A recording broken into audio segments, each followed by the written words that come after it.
But it's like as fun as a band.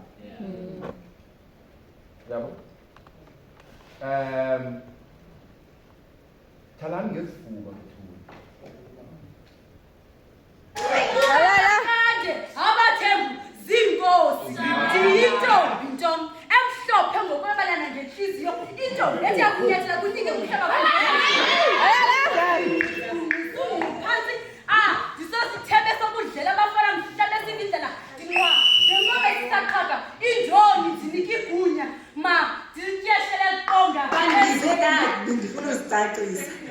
Mna bendiyinkosazana ngimele isizwe sabaThembu kulo nyaka ophelileyo kwi-Indonesian Cultural South Africa.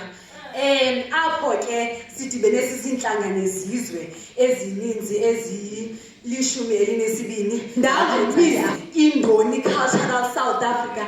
Enkosi.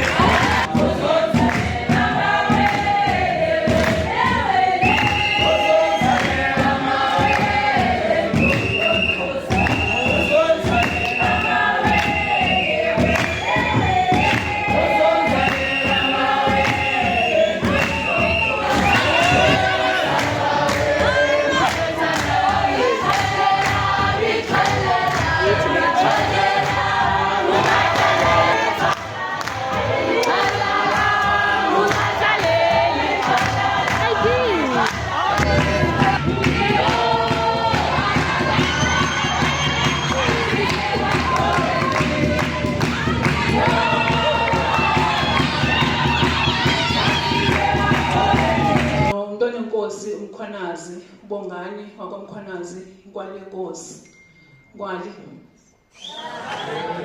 Ndizawucela ke nakuba azibulisele abulisele isizwe sakhe esikaMthwakazi. Siyabukela ingqanga lesibazasho Camakho ngiyasithetha kaloku lesixhosa ngisithetha gqithi.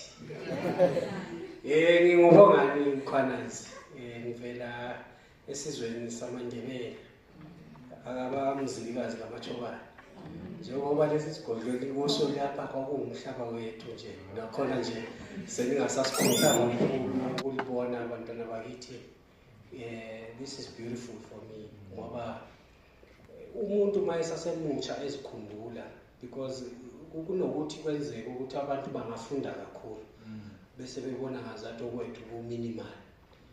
Actually okwethu ku much deeper. Angithi liyathenga ulwethu kuthiwa organic kanti ngiyeqoje. So okwethu ku deeper is quite wonderful into eniyenzayo. Ngicela niqhubeke. Ngijabula ngoba ngibona namaNdebele lapha kuMakhosonke. Ngibona ngathi ngibone ne Thawulo kaZulu lapha chaza khona ukuthi ngihlangene futhi as a cultural society not only abaXhosa kodwa ezinye nezinye izizwe. Ndiye ngathi ngathi abakaMthwakazi abakamzilikazi abaMthobane silapho siyabukela kakhulu. Qhubekani. Ndinabo abantu abazalana nami ndinixelele yathi ndinabo abantu abazalana nami abazalana nami abazalana nami abazalana nami abazalana nami